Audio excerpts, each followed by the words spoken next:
Dulu ya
Shalom, saudara-saudaraku yang terkasih dalam Tuhan Yesus Kristus, seluruh Civitas Akademika dan siapapun yang pada saat ini menyaksikan tayangan ibadah Senin.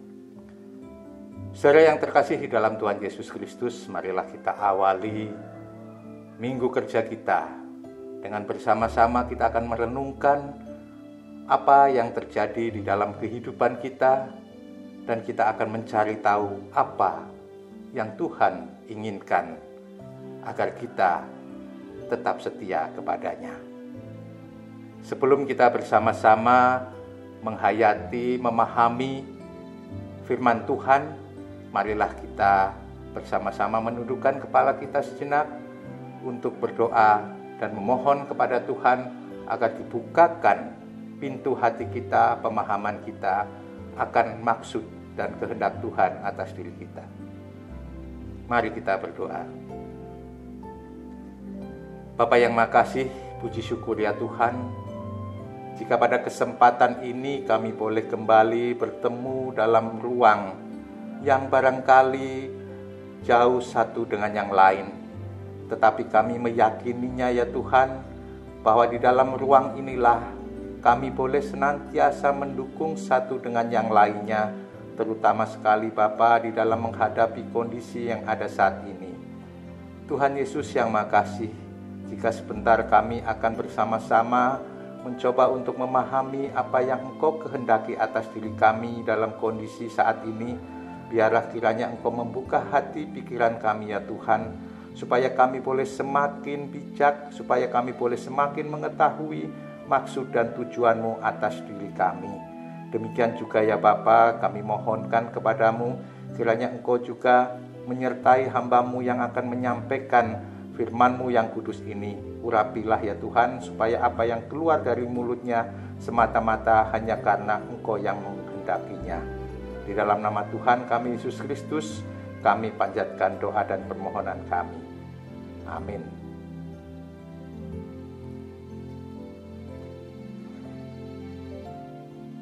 Saudara yang terkasih di dalam Tuhan Yesus Kristus,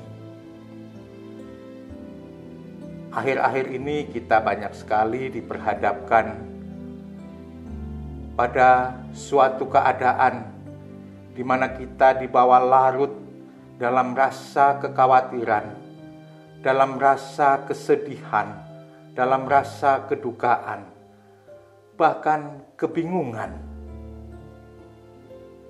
Saudara yang terkasih di dalam Tuhan Yesus Kristus, saat ini banyak sekali berita-berita, bahkan mungkin yang dekat dengan kita, saudara kita, sahabat kita, teman kita, yang telah dipanggil oleh Tuhan karena kondisi yang ada saat ini.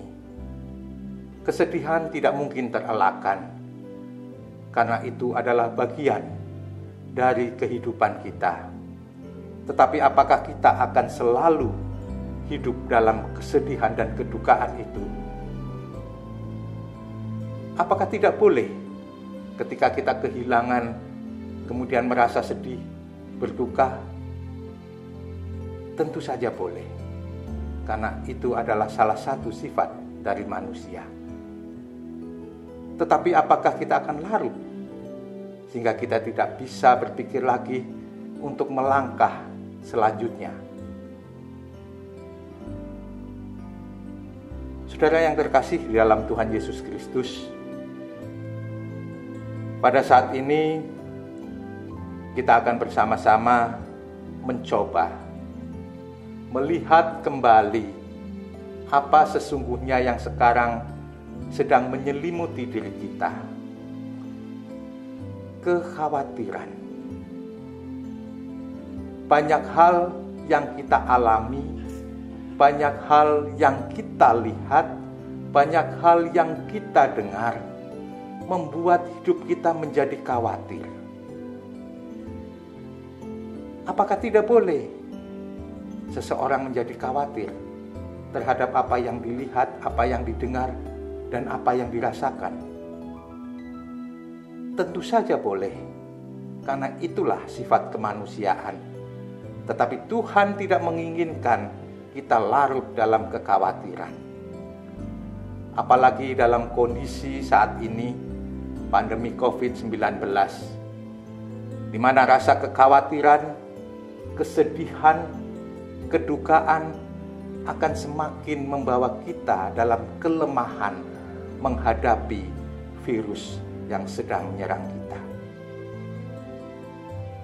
Imun kita harus tetap kita pertahankan untuk melawan serangan virus itu. Oleh karena itu, saudara yang terkasih dalam Tuhan Yesus Kristus, perkenankan pada saat ini saya akan membacakan dari Matius 6, ayat yang ke-25 sampai dengan yang ke-34. Perihal kekhawatiran.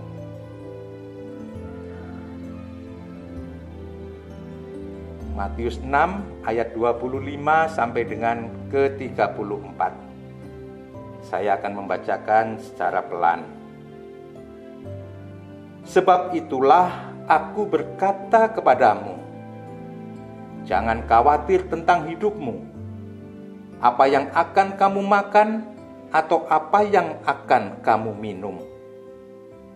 Demikian juga tentang tubuhmu, apa yang akan kamu pakai. Bukankah hidup lebih penting daripada makanan dan tubuh daripada pakaian?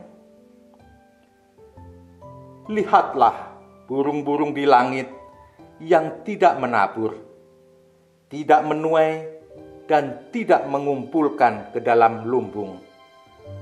Tetapi Bapa surgawimu memberi mereka makan.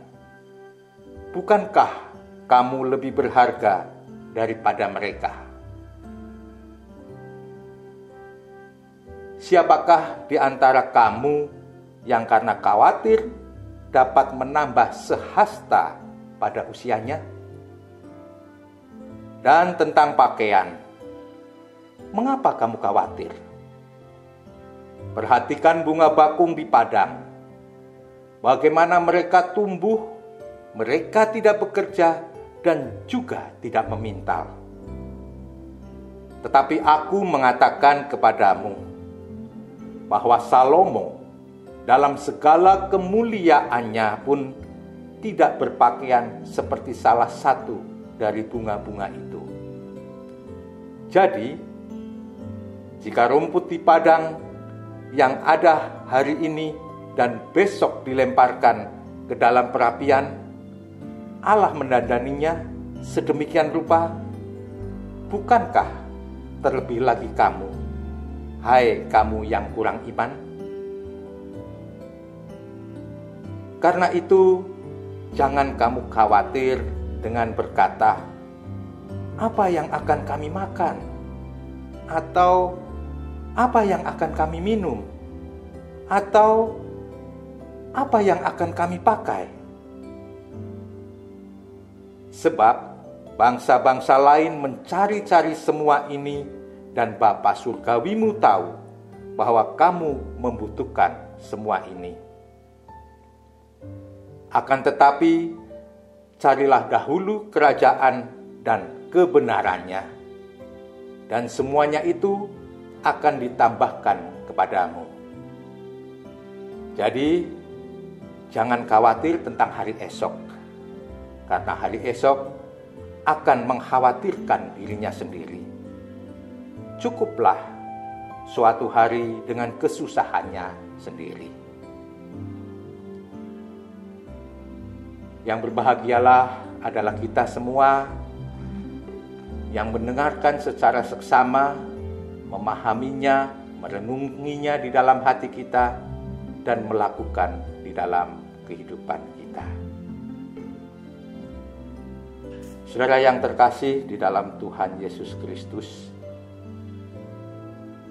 kita hidup tidak lepas dari kekhawatiran. Tidak juga saya secara pribadi. Barangkali mudah mengatakan bahwa jangan terlalu khawatir. Atau ketika membaca ayat ini, kita juga mengatakan kepada orang lain, jangan khawatir karena Tuhan tidak menginginkan kita jatuh dalam kekhawatiran yang terus-menerus. Tetapi sebagai manusia normal, kekhawatiran itu pasti kita rasakan, siapapun dia. Permasalahannya adalah apakah kita mau terus dalam hidup yang penuh dengan kekhawatiran.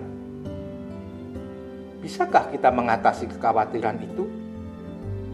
Atau mungkin secara ekstrim kita akan berpikir bahwa bisakah kita lepas dari kekhawatiran itu? Nampaknya tidak mungkin kalau kita lepas dari kekhawatiran itu. Yang ada adalah bagaimana kita mengatasi kekhawatiran itu supaya tidak menggerogoti kehidupan kita, bahkan iman kita.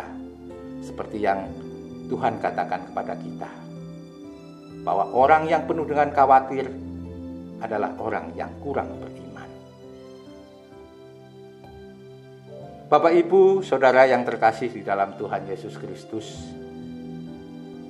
apalagi dalam kondisi di mana saat ini, seperti yang tadi saya katakan, lingkaran terdekat kita barangkali sudah ada beberapa yang dipanggil atau meninggal dunia karena terpapar virus COVID ini. Sedih sekali rasanya ketika hari-hari kita mendengar, melihat kondisi yang semakin memburuk.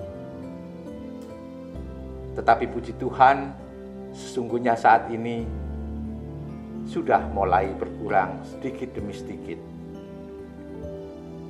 Bapak Ibu yang terkasih di dalam Tuhan Yesus Kristus, untuk kita bisa mengatasi rasa kekhawatiran itu supaya tidak menggerogoti jiwa kita, tidak menggerogoti iman kita.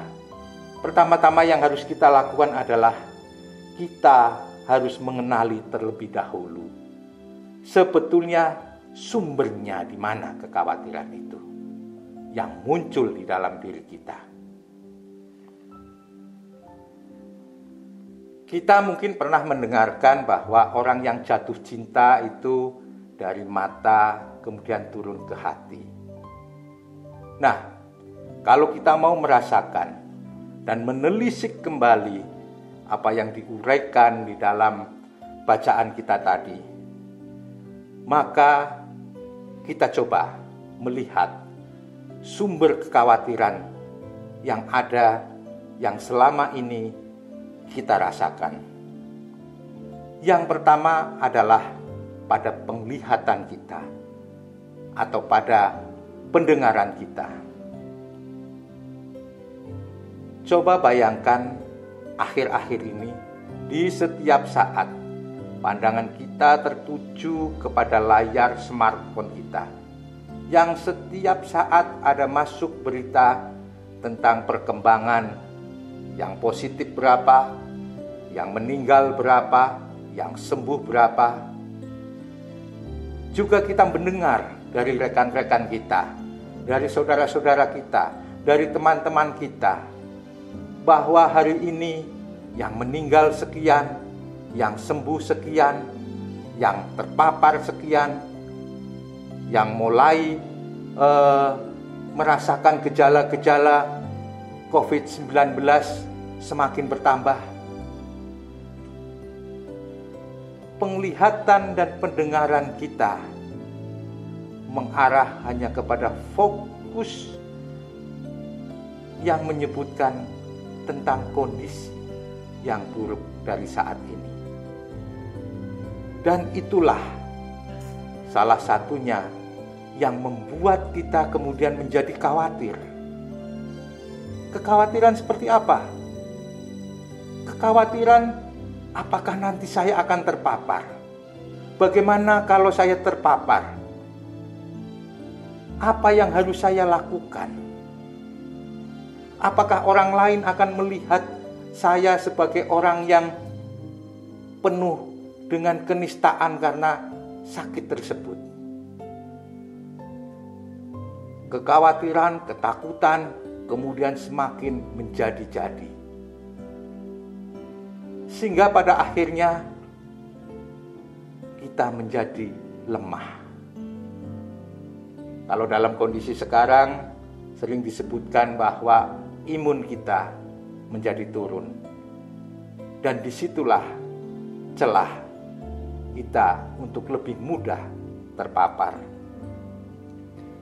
Oleh karena itu, untuk mengatasi hal ini, sumber dari kekhawatiran kita melalui penglihatan dan pendengaran kita, maka yang harus kita lakukan adalah bagaimana kita memfilter penglihatan kita dan pendengaran kita. Bukan bermaksud untuk meniadakan atau mengabaikan informasi yang ada atau realita yang ada saat ini. Tetapi marilah fokus kita fokuskan kepada penglihatan yang indah, penglihatan yang baik, penglihatan yang memunculkan semangat kita. Kalaupun kita harus melihat pada layar smartphone kita tentang informasi perkembangan yang terpapar, yang meninggal, yang sembuh, maka fokuskanlah pada informasi yang sembuh. Karena di sana ada harapan, karena di sana ada kesembuhan yang memberikan semangat untuk kita berjuang. Jangan hanya sekedar melihat yang meninggal, yang terpapar bertambah. Kalau kita mau melihat kembali bacaan kita, bagaimana Tuhan Yesus menunjukkan kepada kita supaya kita melihat burung-burung yang di udara. Sesuatu yang indah, mereka punya kebebasan. Sehingga melalui penglihatan yang indah, melalui penglihatan yang membuat kita menjadi bersemangat, maka hidup kita akan semakin bersemangat. Dan kekhawatiran kita menjadi berkurang, bahkan mungkin bisa kita abaikan. Yang kedua sumbernya adalah perasaan. Tadi saya sudah mengatakan dari mata turun ke hati. Hati kita gunakan. Nah, disinilah terkadang kita merasa khawatir, itu adalah perasaan kita. Ketika melihat kenyataan yang ada, ketika melihat informasi tentang kondisi yang ada saat ini, kemudian kita merasa tidak mampu untuk menghadapi hal itu. Kita merasa tidak berdaya terhadap kondisi yang ada saat ini. Apalagi dengan bombardir informasi bahwa virus saat ini sudah mulai berkembang dengan varian-varian barunya, sehingga membuat semakin cepat terpapar. Dan kita merasa bahwa kita tidak mampu untuk mengatasi hal itu. Nah, kita harus hati-hati dengan perasaan seperti itu. Yang harus kita lakukan adalah meninggalkan perasaan yang negatif seperti itu. Dan kita mengejar kepada sebuah kebenaran yang ada. Yang ketiga, yang menjadi sumber kekhawatiran kita adalah pikiran kita. Terkadang pikiran kita terlalu, orang bilang overthinking, yang seharusnya hal-hal kecil yang tidak perlu kita pikirkan secara berlebihan. Tetapi karena kondisi yang ada, karena bombardir informasi, bahkan hoaks-hoaks yang kita dengar, yang kita lihat, membuat pikiran kita menjadi over, yang seharusnya kita tidak perlu untuk memikirkan hal itu, tetapi kita berupaya untuk memikirkan hal itu.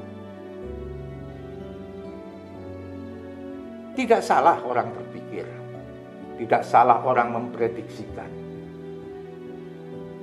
Yang tidak tepat adalah ketika orang itu berlebihan, dan itu akan menggerogoti jiwa kita. Karena apa yang sesungguhnya tidak bisa kita atasi, kita berusaha, berupaya memikirkannya sedemikian rupa, sehingga muncullah kekhawatiran. Sebagai misal, ketika di lingkungan kita ada banyak saudara kita, teman kita terpapar, kemudian pikiran kita mulai melayang. Seandainya saya kemudian terpapar, apakah orang-orang di sekitar saya akan memakluminya? Kemudian apa yang harus saya lakukan? Sementara kondisi saya begini. Pikiran-pikiran negatif terus berkembang, sehingga memunculkan rasa khawatir yang berlebihan pula. Oleh karena itu, apa yang harus kita lakukan untuk bisa mengatasi hal itu? Jangan pikirkan hal-hal yang tidak semestinya kita pikirkan. Yang kedua adalah kita memikirkan Tuhan semata-mata. Di dalam bacaan kita menunjukkan kepada kita bahwa Tuhan sedemikian sayangnya kepada kita.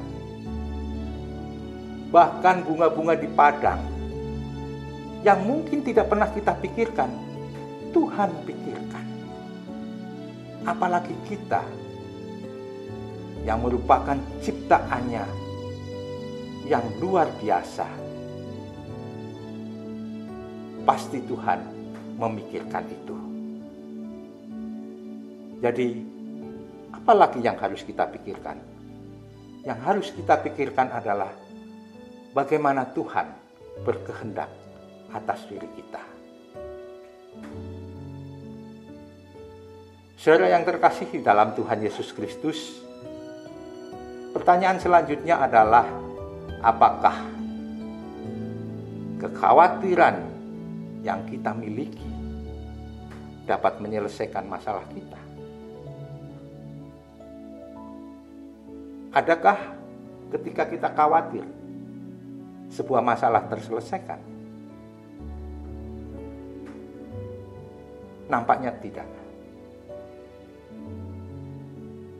Untuk bisa kita mengatasi rasa kekhawatiran itu, maka yang pertama-tama harus kita lakukan, Bapak, Ibu, dan Saudara yang terkasih di dalam Tuhan Yesus Kristus, adalah kenali dulu siapa Tuhan kita. Bacaan kita sudah menunjukkan betapa kasihnya Tuhan terhadap ciptaannya. Sampai bunga di padang, burung di udara, yang tidak bekerja pun Tuhan masih sediakan kehidupan buat mereka. Apalagi kita, manusia yang diberi akal budi, yang Tuhan andalkan untuk memelihara alam semesta ini. Pastilah Tuhan akan memeliharanya. Tetapi dengan catatan bahwa kita mengenal siapa Tuhan yang kita sembah. Kita harus mengenal dengan baik. Nah, untuk bisa mengenal, tentu saja kita harus berhubungan erat dengan Tuhan. Bagaimana mungkin kita bisa mengenal dekat seseorang kalau kita tidak pernah berkomunikasi, berhubungan dengan seseorang itu? Demikian juga dengan Tuhan. Berdoa saja kita malas, apalagi membaca Alkitab dan merenungkannya. Mari kita mulai kembali kehidupan kita untuk mengenali siapa Tuhan kita. Dengan berkomunikasi, berhubungan lebih intens dan lebih dekat dengan Tuhan Sang Pencipta kita. Dan tentu saja dengan mendengarkan apa yang Tuhan inginkan buat kita. Komunikasi kita, hubungan kita dengan Tuhan tidak hanya sekedar meminta Tuhan, tidak hanya sekedar menyuruh Tuhan untuk melindungi kehidupan kita, tetapi kita juga harus mau mendengarkan dan mengerti apa yang Tuhan inginkan buat kehidupan kita.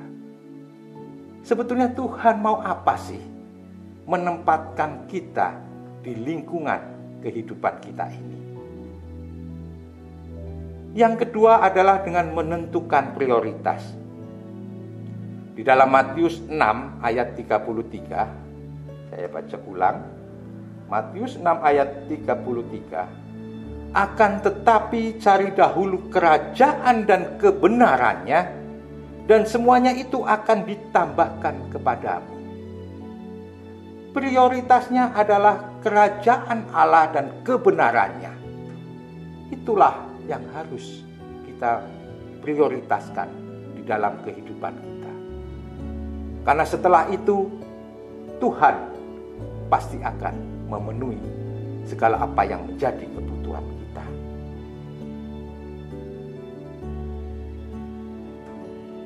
Bapak, Ibu, dan Saudara yang terkasih di dalam Tuhan Yesus Kristus, prioritas kita adalah apa yang Tuhan mau untuk kehidupan kita, bukan apa yang kita inginkan Tuhan lakukan untuk kita. Sekali lagi, prioritas kita adalah apa yang Tuhan inginkan untuk kehidupan kita. Dan yang ketiga atau yang terakhir, kita sudah berupaya semua. Kita sudah mendekatkan diri kepada Tuhan. Saatnya kita berserah kepada Tuhan. Walaupun kita pandai, walaupun kita punya solusi secara akal kita, tetapi segala sesuatu yang kita lakukan, marilah kita bersama-sama serahkan pada akhirnya kepada Tuhan Sang Pencipta kita. Karena Tuhanlah yang menentukan kehidupan kita. Bapak Ibu yang terkasih di dalam Tuhan Yesus Kristus, janganlah kekhawatiran ini kemudian menjadi satu kondisi yang membuat imun kita semakin melemah. Karena dalam kondisi saat ini, imun yang lemah akan sangat mudah kita terjangkit dan terpapar COVID-19. Oleh karena itu, kekhawatiran, kesedihan, kedukaan karena ditinggal oleh saudara-saudara kita, kekasih-kekasih kita, boleh ada. Tetapi jangan larut di dalamnya. Kita harus bangkit melawan kekhawatiran itu. Kita harus bangkit memiliki semangat hidup. Dan yang terpenting juga, saudara yang terkasih di dalam Tuhan Yesus Kristus, mari kita jalani ke depan kehidupan kita dengan penuh kesukacitaan. Karena di dalam Filipi 4 ayat 4 sampai dengan yang ke-7, mari kita bersama-sama mendengarkannya. Bersukacitalah selalu dalam Tuhan. Sekali lagi kukatakan, bersukacitalah.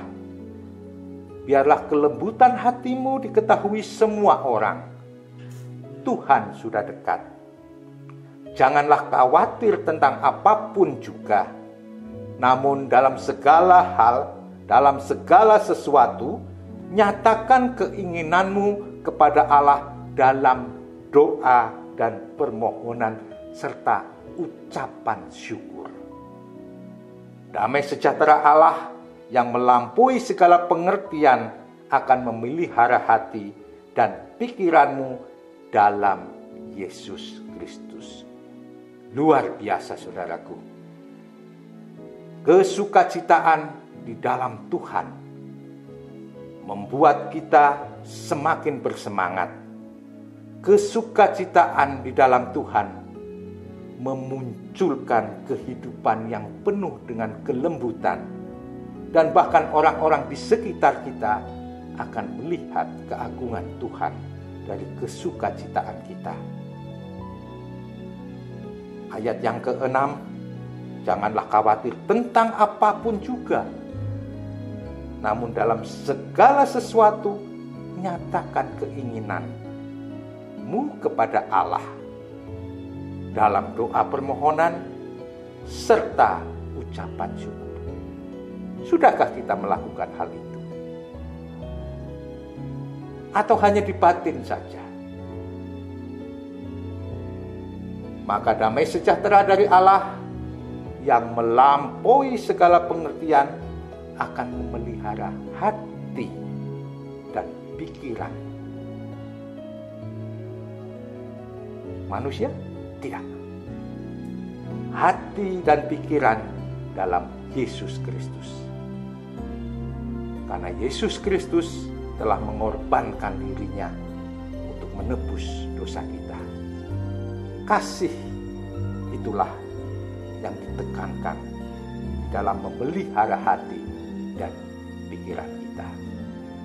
Hanya di dalam Yesus Kristus segala kekhawatiran kita bisa kita atasi, dan kesukacitaan yang di dalam Kristus akan membuahkan buah-buah roh, dan kehidupan kita semakin penuh dengan semangat. Bapak Ibu yang terkasih di dalam Tuhan Yesus Kristus, sekarang saatnya kita melihat dan menilik kembali. Sudahkah kita berani untuk meninggalkan rasa khawatir yang kita miliki dan bersukacita dalam kondisi apapun, agar kehidupan kita semakin dekat dengan Tuhan. Amin.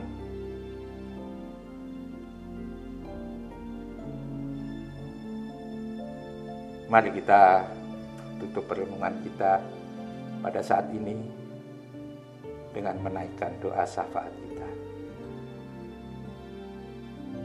Bapa Surgawi, kami bersyukur ya Tuhan jika Engkau sudah mengingatkan kembali kepada kami untuk tidak hidup dalam kekhawatiran, tetapi hidup di dalam kesukacitaan yang datangnya hanya daripada Engkau.